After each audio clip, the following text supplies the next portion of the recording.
Já pensou você tratar seu pai de qualquer forma? Como você acha que seria o resultado disso? Imagina o pai te tratar com todo carinho, ter paciência com você, relevar seus erros para te dar tempo para você aprender, te ensinar o caminho certo, a fazer escolha certa na vida, para te poupar de todo o sofrimento. Trabalhar duro para que você tenha o melhor em casa. Dar atenção à sua mãe como se deve, amar você, defender você e você tratá-lo mal? É isso que muita gente faz com Deus. Pede que Deus faça isso, faça aquilo, como diz a palavra de Deus. Então, comeram e se fartaram bem, pois lhes cumpriu o seu desejo. Não refrearam o seu apetite. Ainda lhes estava comida na boca, quando a ira de Deus desceu sobre eles e matou os mais robustos deles e feriu os escolhidos de Israel. O povo só olhava para si mesmo, suas próprias vontades. Nada mais importava. Só queriam que sua avidez de querer as coisas se resolvessem. Eles não consideravam Deus, por toda a sua manifestação, força e poder que realizou. Reclamavam de todas as dificuldades que o deserto tinha. Achava que aonde estavam era melhor do que aonde Deus estava levando. A revolta deles era tão grande em ter saído do Egito, por deixar de ser escravo e, vamos colocar aqui entre aspas, correr risco de vida pelo ódio que os egípcios estavam tendo deles. Eles acreditavam mais no amparo dos egípcios, sendo escravos, do que de Deus. Remover eles daquele meio. Eles sabiam que Deus mexeu em algo que, vamos dizer assim, delicado. E eles não acreditavam que Deus seria o suficiente.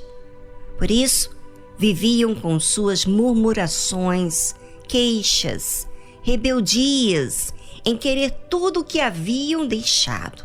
Ora, eles tinham que atravessar o deserto. E no deserto havia suas dificuldades, como sempre.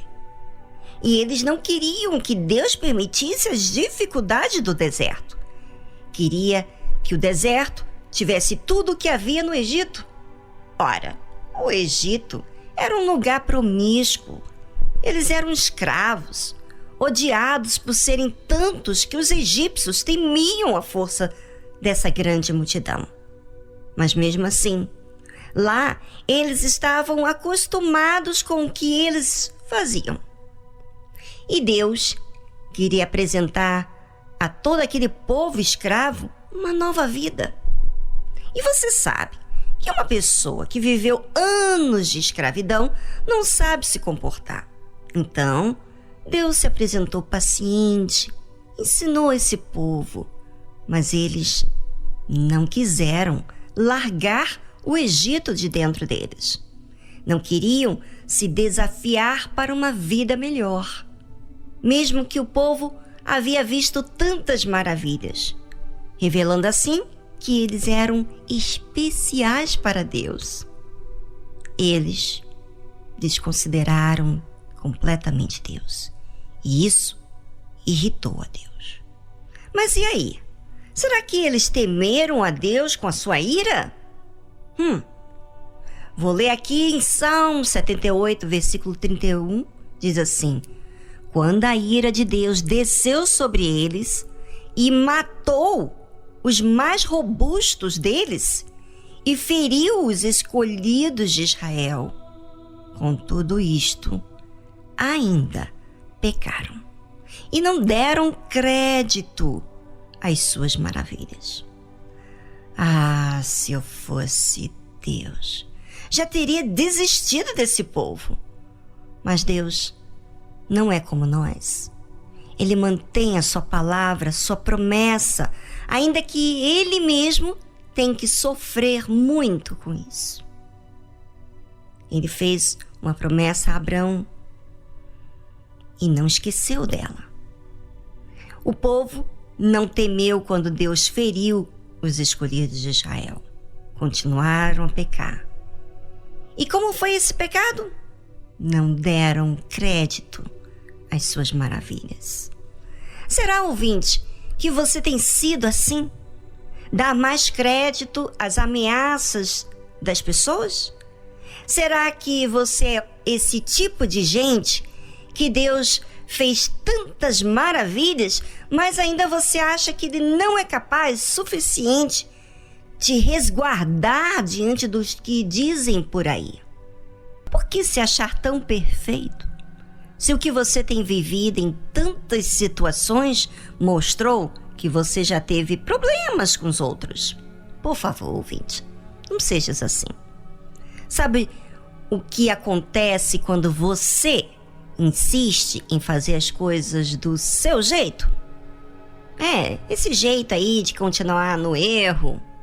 Tá escrito assim: por isso consumiu os seus dias na vaidade e os seus anos na angústia. Ou seja, Deus está dizendo o seguinte: ok, você não quer que eu te ajude? Então vou respeitar. Eu insisti, tive paciência, dei tempo. Como vai ser então os seus dias? Consumido os seus dias na vaidade, na futilidade, e os seus anos na angústia. Você vai chegar no fim da sua vida e você vai ver, poxa, que vida, o que eu trouxe até aqui? Não constituí família, não constituí em mim uma pessoa de bem com a vida. Não tenho nada, só angústias e mais angústias. Pois é. Eu vou dizer uma coisa para você. Eu não quero que Deus me deixe com os meus problemas. Eu quero sim que Ele interceda, que me cuide, que me ensine. E por isso, todos os que querem, aceitam. Então, a orientação divina, essa orientação que Ele dá, que é a vontade de Deus, a gente sabe que é a melhor.